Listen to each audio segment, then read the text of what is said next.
Hello, everybody. Welcome back to the Daily Antidote of Song. We are so excited to be here with all of you and with our wonderful artist and host of the day, who we'll turn it over to in just a moment. Before we get started, I, of course, want to say hello to everybody here in the room. I'm Erin Geyer. I'm one of the staff members of Carpe Diem Arts Daily Antidote of Song, and I'm so excited to be here with all of you today. So a big hello to our song leader of the day. We've got Katy Carr coming out of London in the UK, and our host of the day, who we're so excited to hear more from. We've got Melissa James, also in London. Hello to one of our fearless tech folks, Bryn, in Burlington, Vermont. Our fearless leader, Joe Rossi, who is at the Richmond Folk Festival down in Virginia. How exciting! You should see the background she's got going on. Hello to Pauline in the UK. Hi to Dorian, baby Ollie in Rhode Island. Hello to Susan in Cincinnati. Sheila in Florida. Hello, hello, hello. Hi to Louise. Hello to Dan in Vienna, Virginia. Hi to Delhi. Hello, hello to Linda on Orcas Island, still connecting to audio. Hi to Annette in California. Hello to Bob. Hi to Jamie in Victoria, BC. Hello to Storm in Massachusetts. Hello to Bob. Hi to Ruth and Clive in Birmingham in the UK, Caroline in DC, Nancy in Washington State. Hi to Anne in Silver Spring, Maryland, Trish visiting Edinburgh in the UK. How exciting. Hello to Julie in Ontario, Canada. Hi, hi. Let's see who else we've got today in our room. We've got Elizabeth coming in from California. We've got Dawn and maybe a few curly tops coming in. We've got, I think that I've said everybody, except here we have Kevin in New Hampshire popping into the room. All right, I think that that's everybody in our room so far, and if I didn't get you on the way in, I'll get you on the way out. Now, I'm so delighted to hand it over to our fabulous host of the day, Melissa James. Go ahead, take it away. Oh, hello. Thank you. I'm so pleased again to be back here. Thank you so much to Joe, who keeps inviting me to come back. Every time I see her, I'm like, oh, I get to come back. That's great. And I'm super excited, like so excited that I have been able to coordinate things so I can be back today, so that I can host to the wonderful Katy Carr, who I know from singing workshop that not singing, songwriting workshop that we did online during 2020 or 2021, one of those years. And we've kind of stayed in touch since then. And I can't even speak. It's wonderful to be here with Katy. How are you? I'm so happy to be here, and we are broadcasting from the same town, Melissa, our hometown here in London, in England.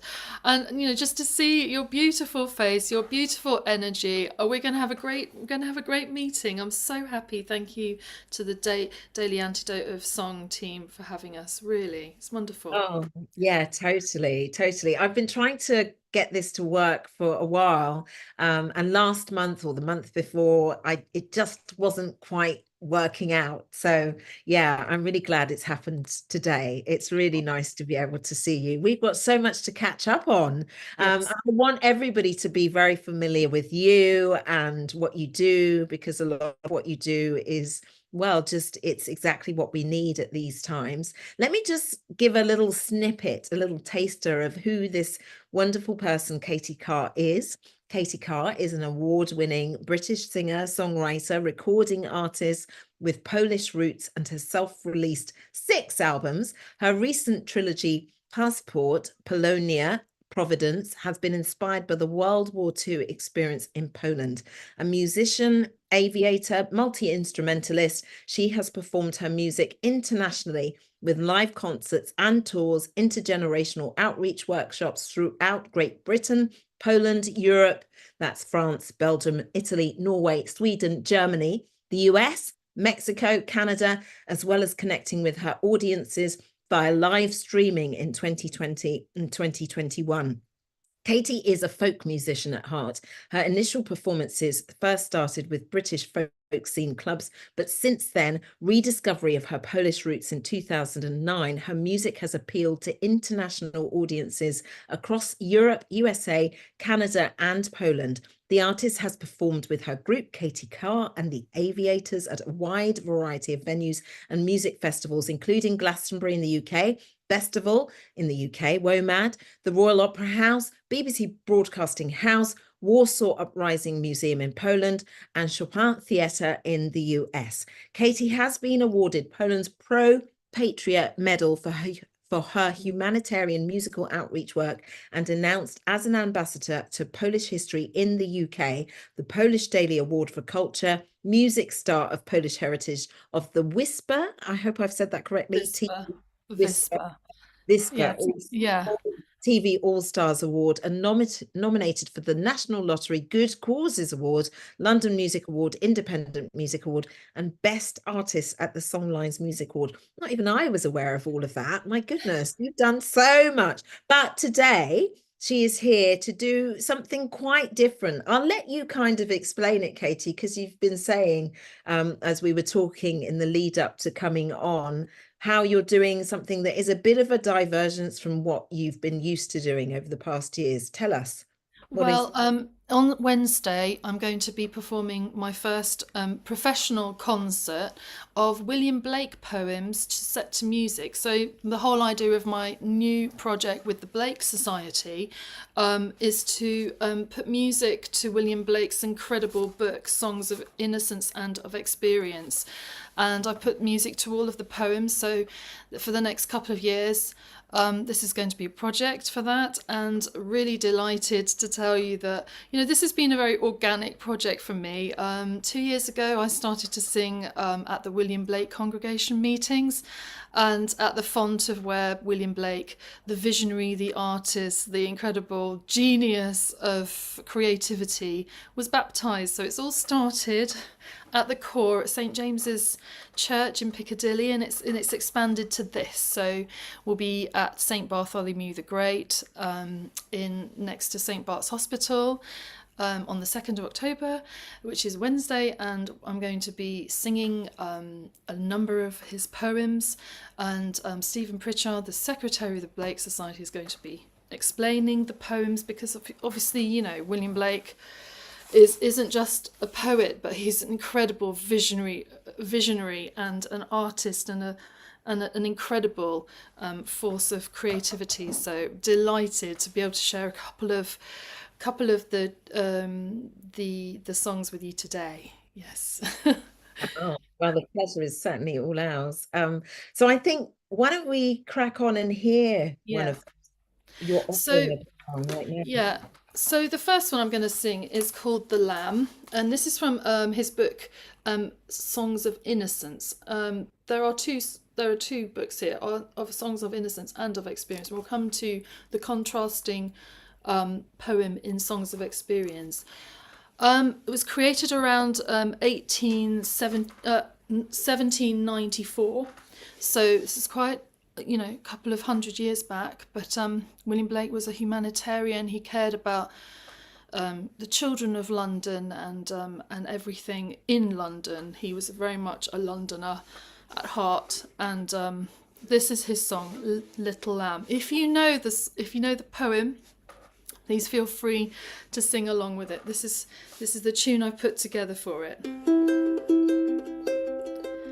Little lamb, who made thee? Dost thou know who made thee? Gave thee life and bid thee feed by the stream and over the mead. Gave thee clothing of delight, softest clothing, woolly bright. Gave thee such a tender voice, making all the vales rejoice. Little lamb, who made thee? Dost thou know who made thee? Little lamb, I'll tell thee. Little lamb, I'll tell thee. He is called by thy name, for he calls himself a lamb.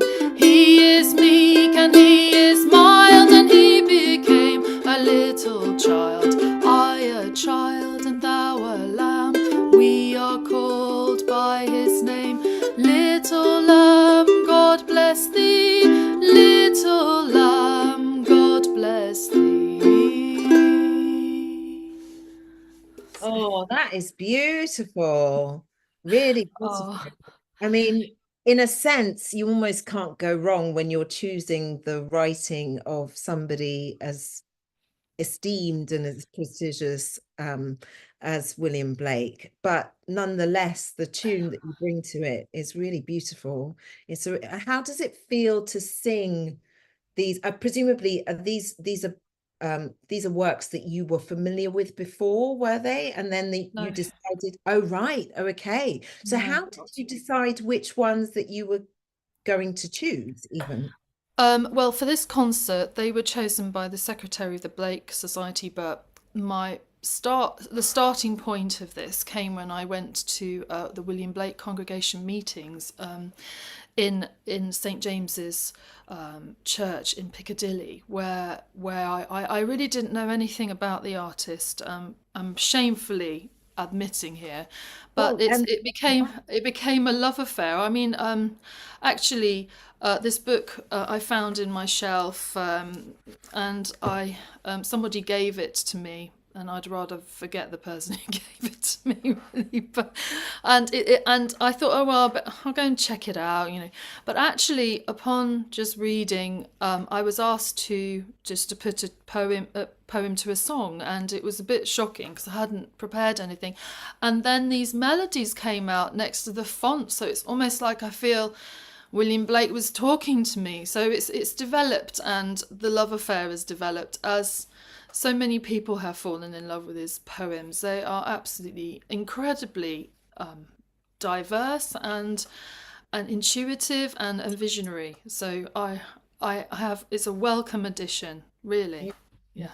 It's interesting because I mean, you say that, and I think probably most of us, you know, we know the name William Blake. We know that he was a writer, he was a poet, but we might not necessarily all be familiar with his work. And as you're speaking, it's making me think, okay, how much William Blake, how much of his work do I actually know? So, I mean, the nice thing about what you're doing is that you bring it through putting these beautiful melodies to the words. You bring it out to a new audience.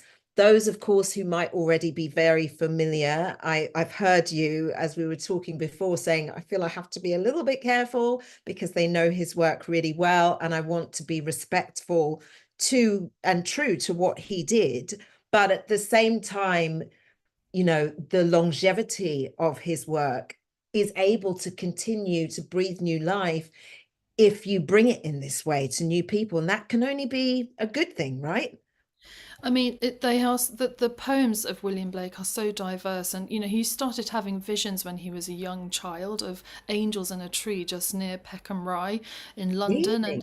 yes, he lived in many different locations, including Brook Street, which is near Bond Street Tube Station, and many locations around London. He really truly was a Londoner, and he saw many different visions. Some of his songs are extremely sad. Some of them, the songs of innocence really explain the sort of innocent side of childhood, but the songs of experience are giving a glimpse into what might come through childhood and the darker side of things. So yes, learning his songs really gives you a glimpse of London life at the time, which was incredibly difficult and cruel for a lot of children, you know, especially the chimney sweepers and little boys who were forced up the chimneys and things like that. You know, he talks about finding a little thing in the snow, black thing in the snow, you know, covered in soot, you know, dying to death. And it's just, he's such a, he's translating, you know, the life of London into poems, but they're so contemporary because you could use them wherever, in whatever setting, you know. So we invite you, Melissa, to come to the William Blake congregation meetings and the Blake Society, and maybe you can read some, maybe you can fall in love, maybe this is a renewed love interest for you too, and you're more than welcome. Anyone's more than welcome to join. Welcome everybody. Yeah. Yeah, no, I mean, I'd love to. And that idea of just taking, I wonder what it's like for you, because I have like taken the words of Rumi, also Right. another great poet in a different way, taken some of his words and also taken the words of the Buddhist a teacher and activist, Thich Nhat Hanh, and put simple melodies. And for me, I guess there was partly ease in doing that because, you know, I'm not, you know, very technical with a guitar or anything to start coming up with complicated melodies. I could maybe come up with a complicated melody by voice, but not if I'm playing the guitar. So therefore, the melody that I put to these words were really simple. And, you know, on the one hand, there is a part of me that goes, oh, it's really simple. You know, you didn't do anything that complicated. That's the judgmental side. But on the other hand, the nice thing about it is that it really does mean that the words, the message of those words, which, let's face it, are already very weighty and powerful by themselves, can shine. So I wonder for you, as you were writing the music to these songs, were you thinking about that? Were you thinking, you know, how complicated do I want to make this? How did you come about the music for each of the people? I imagined William Blake. Well, he had melodies for these songs anyway, that he'd written, but none have been recorded or documented because they didn't have like tape recorders then, you know, or he didn't write music down in a manuscript form, and but he would have played them in, I think, in a folky way. So I knew that this was a great man when I started performing his music and his songs, and I just do feel very much connected to him. I will go to places where William Blake frequented, say for instance in Hampstead there's a house that he used to frequent, or anywhere around, and I will sit outside this and I'll try to channel. Um, Mm, and at his font, at his baptism font, that's a good place for me to channel, and I think at St. Bart's will be a good place as well. And he is a very deeply spiritual person, and a real, you know, Londoner, someone who cared about his city and cared about the people in it, despite their troubles, and you know, and that's translated in his poems. So I'm getting to learn the poems and I'm memorizing them, which is a different kettle of fish. It's not just about reading off the paper because you have to really absorb the poet. wow. And so very close to him right now when I'm memorizing his songs, you know, they're really hard. They're hard songs to memorize. They sound simple, but I have to say, you know, they it's challenging. But Mm. I love his work. Yeah. And bringing the songs uh, to us in this way, I guess helps us. We, you know, yeah, I can hear how it does sound, as you say. I mean, I'd need to sit with the poems a bit more and really reflect on what the messages of them are, but it does feel, you know, palatable doesn't seem the right word, but it does, it's soft on the ear. It draws you in because the melody is really carrying Oh, that's nice. whatever is behind it. Yeah, well, I'm trying to make the melodies so that they really cooperate with the lyrics. You know, it's just the beginning of this process, but I'm so excited by it that I'm just totally driven by his Mm, genius. He's a genius, absolute mm, genius. And when he was, say, you know, I'll sing you the next song, but when he was writing and creating these plates, for instance, you know, he he would actually write it backwards because he had to print it, and he designed this printing press, ah, you know, out of sheer necessity. He wasn't funded at all by any publishing house, and yet he had a great talent for artistic work, but was considered very much an outsider in the art world then. You know, his genius wasn't recognized as it is today, and after he died for 100 years he was forgotten about. So it's yeah, we're very grateful that he was rediscovered, and that we can celebrate his work, because honestly this artist represents every kind of independent thinking artist yeah. who stands against the system and does what he believes in, and is a true pure spirit, you know. And that we Mm. need people like that. We just need people like that.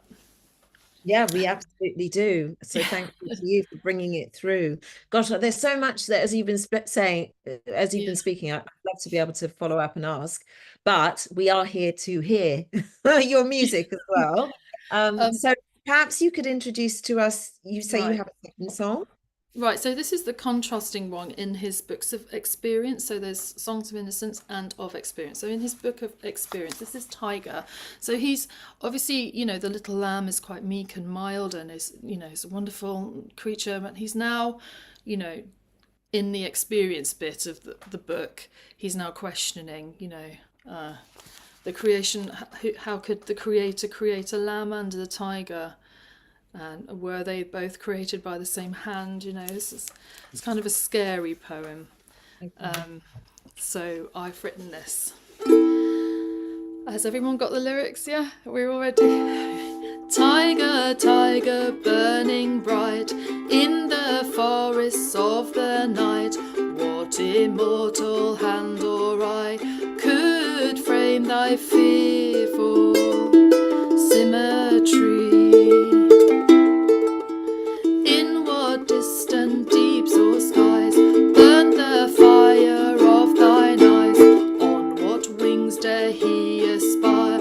What dread hand dare seize the fire? And what shoulder and what heart could twist the sinews of thy heart?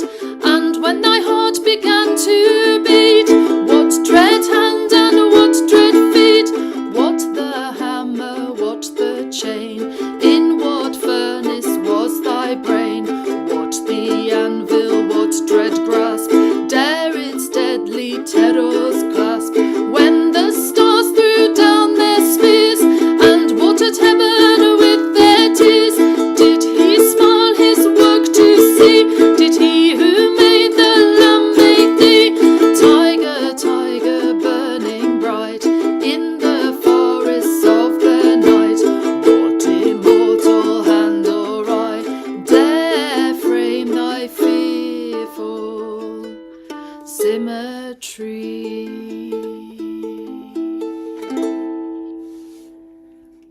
Wow, beautiful. Beautiful. Thank you so much. That is definitely is a poem that I recognize and know. I didn't know, as you were saying before, that it was about, that question as to how could we have both? How could we have the little lamb and how could we have the tiger, which is so very different from the lamb? That is, yeah, it's an interesting question and one that I'm sure many of us have posed at different times. How could we have this, what seems seemingly so good and then something else that seems not so? Yes, I mean, there's so much contrasting elements within both of his works. So, that it's an incredible collection of songs, and I'm just really honoured to be able to put music to them.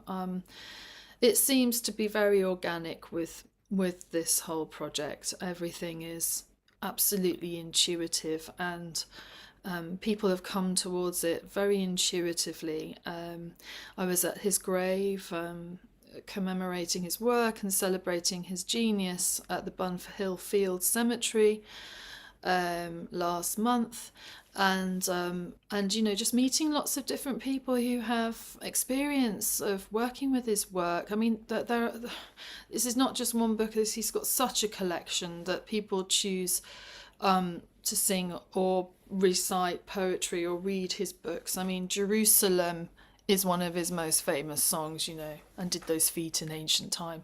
That is one of his songs. I mean, that's just an incredible song. So, and sung at every single important event ever in Britain.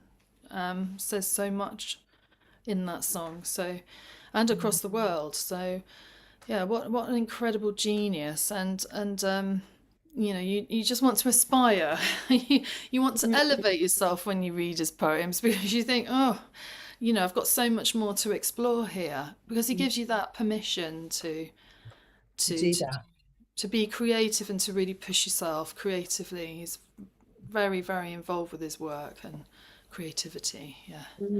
Not that I feel at all that you're someone who needs a push, because you just need to be creating and using your own experiences, using what you are seeing, sensing, feeling, you know, what pulls at your heart, what is intuited in you to create. I mean, you know, we've talked a lot about what you're doing currently, but do you want to touch a little bit on what has been pulling you in the periods before this? You know, you've been so engaged in all sorts of things. Yeah, so I started my musical career as a folk artist, and then I started to find and rediscover my Polish roots of the Second World War. So I have a whole trilogy of albums, like you mentioned, Paszport Polonia and Providence, dedicated to uncovering my family's ancestral trauma during the Second World War, which basically relates to my grandfather's relationship to his imprisonment and incarceration in Dachau and Auschwitz concentration camps, where he escaped from both of them.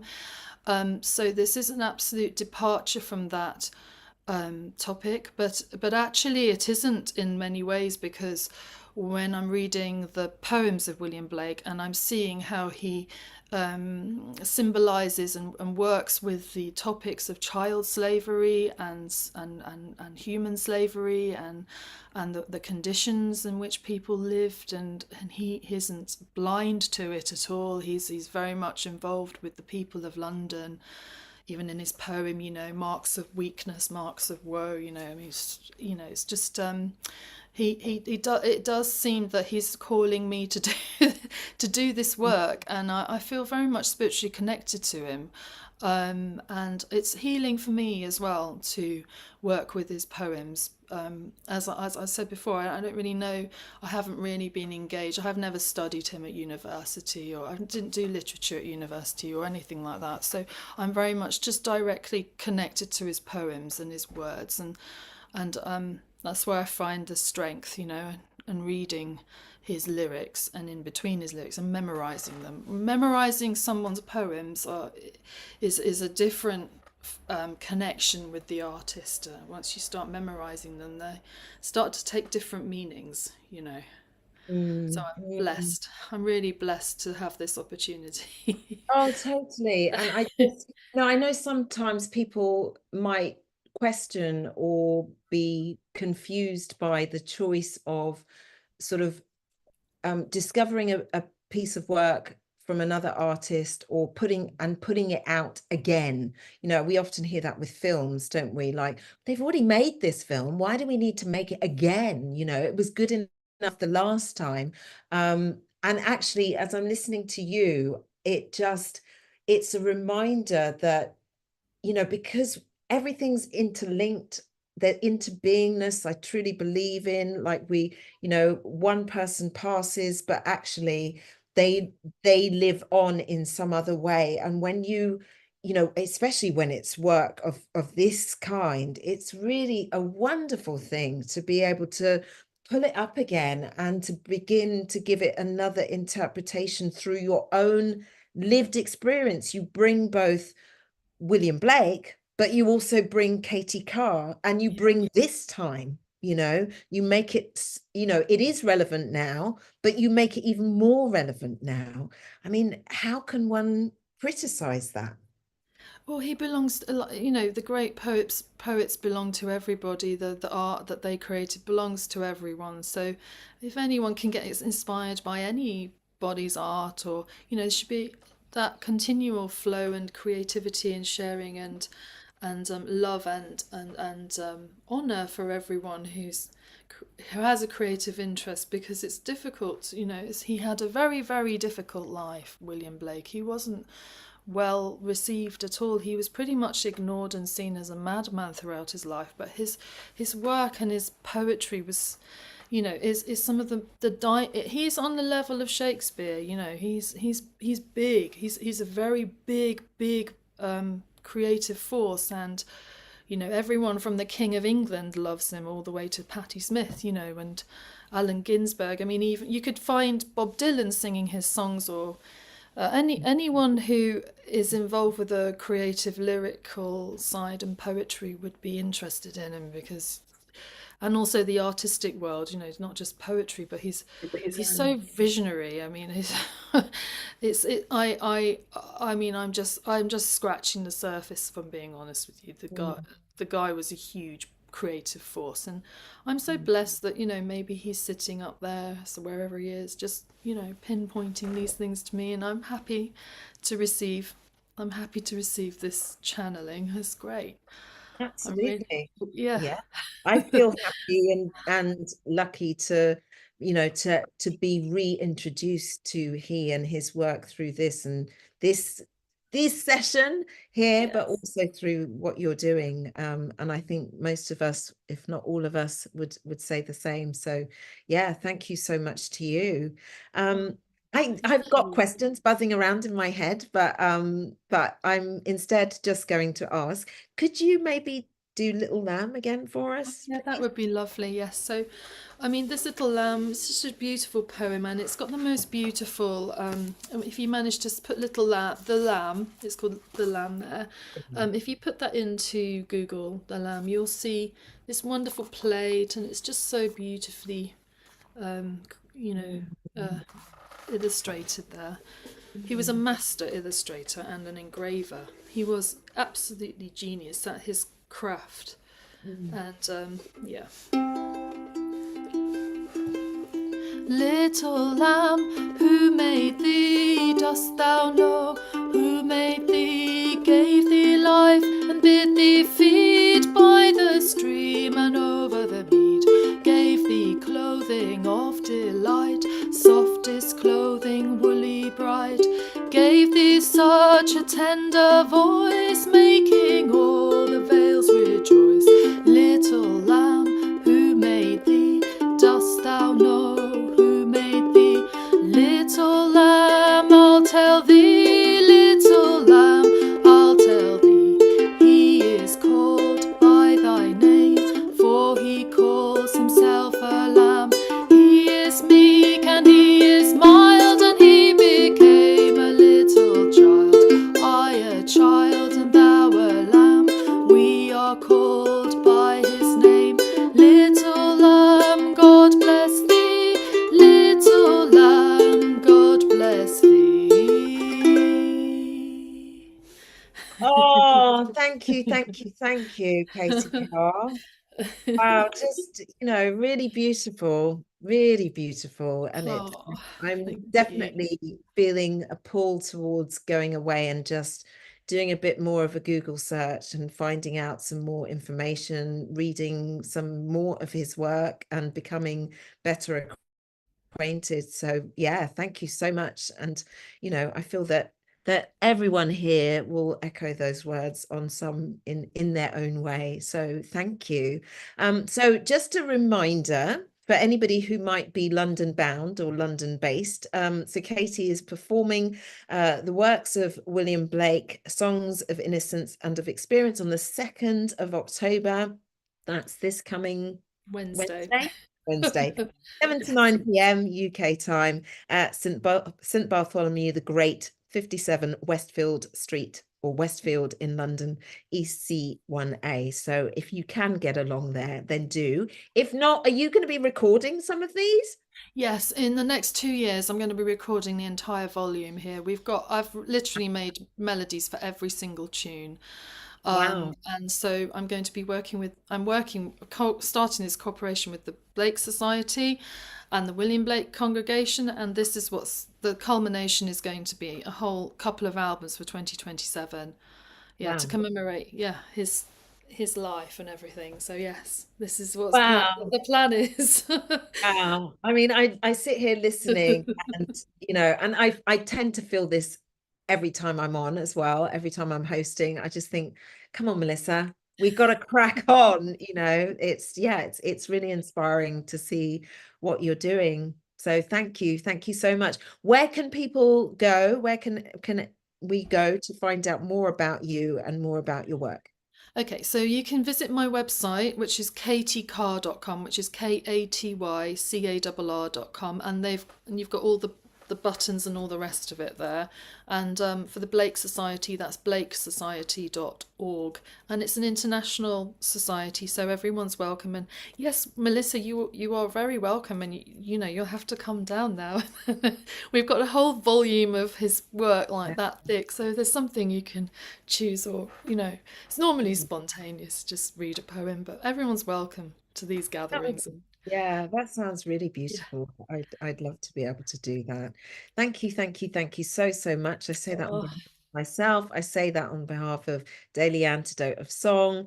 I say thank you again to Daily Antidote of Song for having these sessions, for creating this space, for continuing to put it on. We are on, can I just say, session 1638.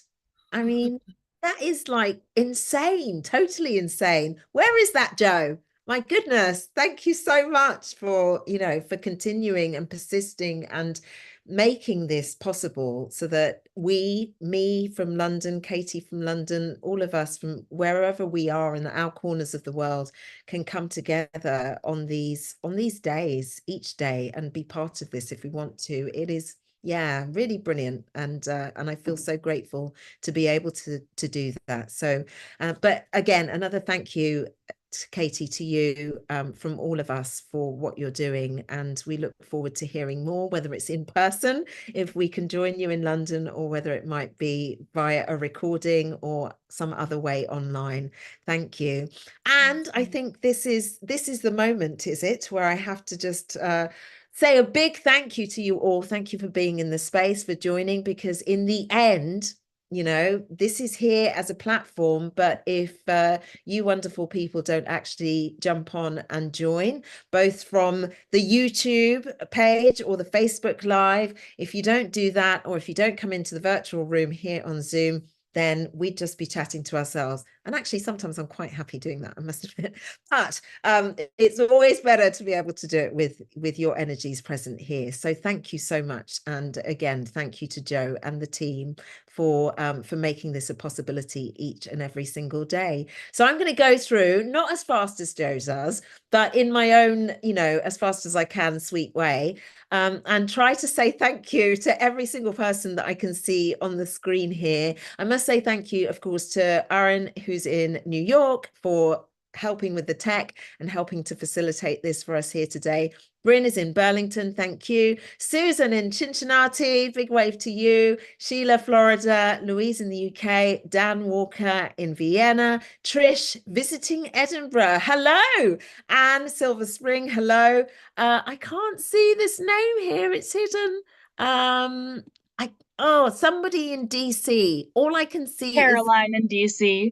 Caroline. Okay, great. Thank you. Annette in California. Storm in Massachusetts, the Zoomivers, Kevin Ennis in New Hampshire, David and Elsie in, I can't see where. Oakland, okay. Mabel in Massachusetts, Ruth and Clive, Birmingham. Adele is on her iPhone. That's great. Jamie in Victoria, Jamie Dundas, Victoria. Pauline William in Newcastle. Is that right? Are you in Newcastle? Yes, it is. Yeah, great. Bob, I'm not sure where you are, Bob. I can't see where you're located, but hi and big wave to you. Nancy in Washington State. We've got Elizabeth in California. Curly Tops in VT. Vermont. Okay, of course. Who else have we got? Have I said Louise already? UK. Sometimes we start doubling up here. And Silver Spring, I've said. Caroline, DC. Annette, California. Who have I not said? Have I said everybody now? I think I've said it. Please tell me if I've missed. Well, you can't. Tell me if I've missed somebody. Can you please? One of our tech team. Anne, I know I haven't said you.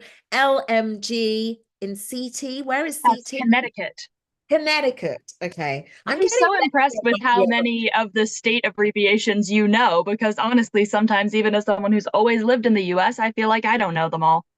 And of course, I want to shout out a big thank you and goodbye to our leader, Jojo Rossi, who is at the Richmond Folk Festival in Virginia. And besides that, Melissa, I think that you've gotten everybody. So thank you so much for your hellos and your goodbyes and your beautiful conversation. thank you and goodbye to Katy for your wonderful songs. Best of luck with this project. It's really stunning. And we love you all, and we'll see you tomorrow. Bye, everybody. Oh, thank you. Love you all. Thank you. Go well. Oh, Katy. Oh, wow.